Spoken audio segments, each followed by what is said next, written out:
critical race theory is, it looks to me, one of the #1 agenda items for the Biden military leadership. They're forcing troops and officers to go through critical race theory training. Again, that attacks America and basically suggests that the military ought to be opposed to the American way.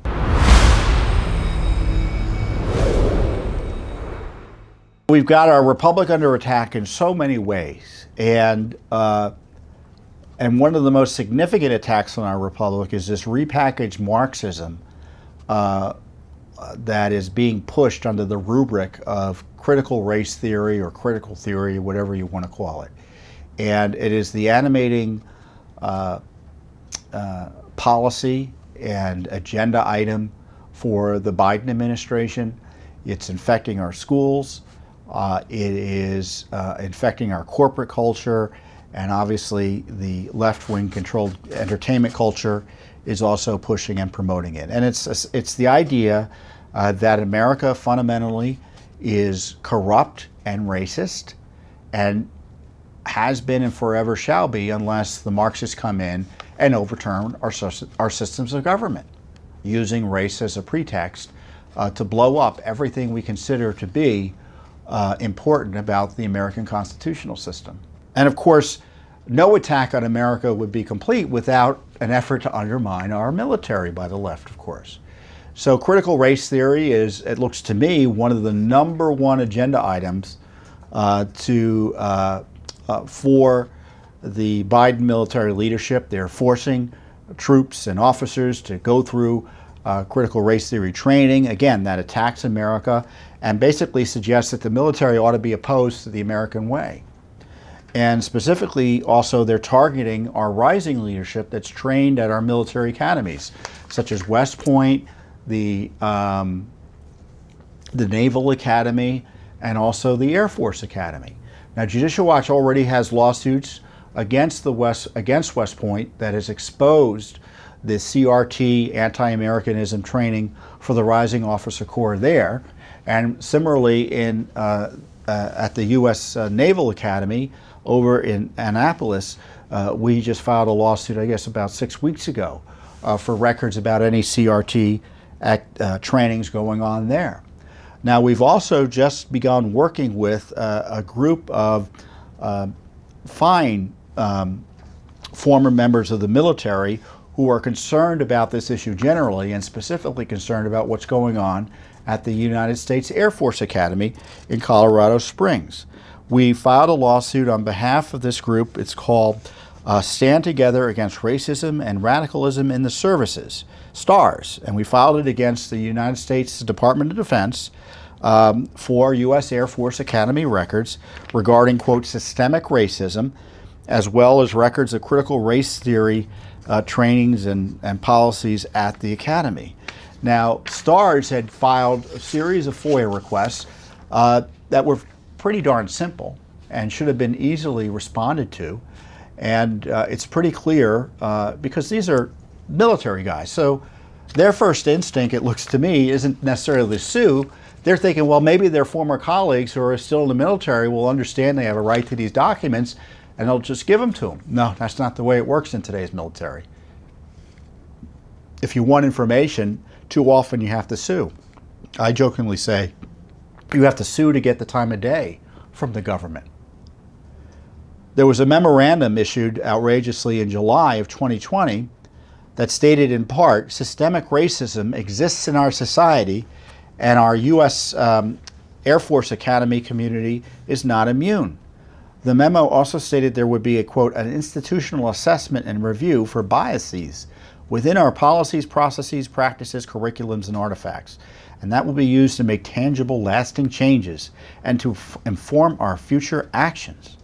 Now, we asked for records about that memo and what was done in response to it, or STARS did, and they got the, as I always say, the proverbial hand to the face by the U.S. Air Force Academy.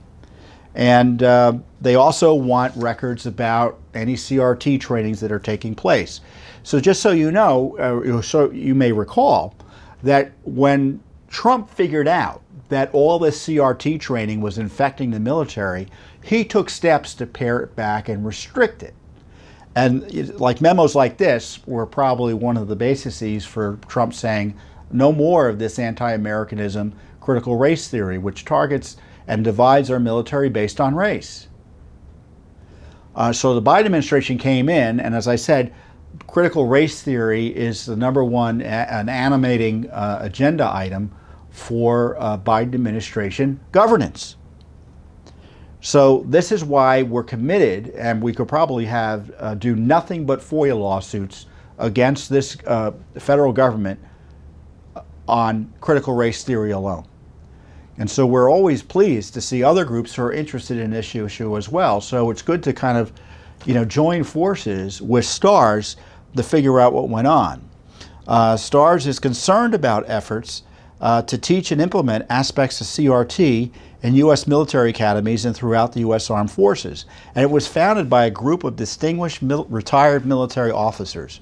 Now have 2,932 members, including general officers, service academy graduates, retired and active duty officers, and enlisted, and of course, concerned citizens as well. And you can see what they're about at stars.us, stars.us. It's STARRS.us. So Lieutenant General Rod Bishop, who's retired, is a U.S. Air Force retired general, he said about this lawsuit, the superintendent's claim, the Air Force Academy superintendent's claim of systemic racism at the academy does not comport with our experience. So we filed a FOIA request to learn more from the assessment he demanded. This was not a complex request, as I said. The continuing refusal to respond to this request speaks volumes. And General Bishop is right. Our view is that when basic requests are ignored, especially about a controversial issue, it's because the government has something to hide. And as I say, we've got this rising leadership at the Air Force Academy who are so precious to the future of our national defense. And what are we doing? We're allowing them to be abused by the Biden military leadership, the military leadership of the U.S. Air Force Academy, who it looks to be force-feeding them repackaged Marxism that's designed to make them hate America rather than try to protect America. I mean, this is an awful situation we're in. It's a dangerous situation we're in. And Judicial Watch is, we're not going to slow down a bit on trying to figure out what's going on here. So we're honored to be able to work with the retired leadership of the military to hold accountable the active leadership of the military and protect those men and women in uniform who are there to defend the country. And the least we can do is not harass them and try to make them hate the country. And I guess if you're a Marxist communist who wants to blow up the United States, that's something you want to do. But if you want to preserve our republic, you want to protect our military from this politicization, the end point of which would be, I think, the end of the nation if the left gets their way. Thanks for watching. Don't forget to hit that subscribe button and like our video down below.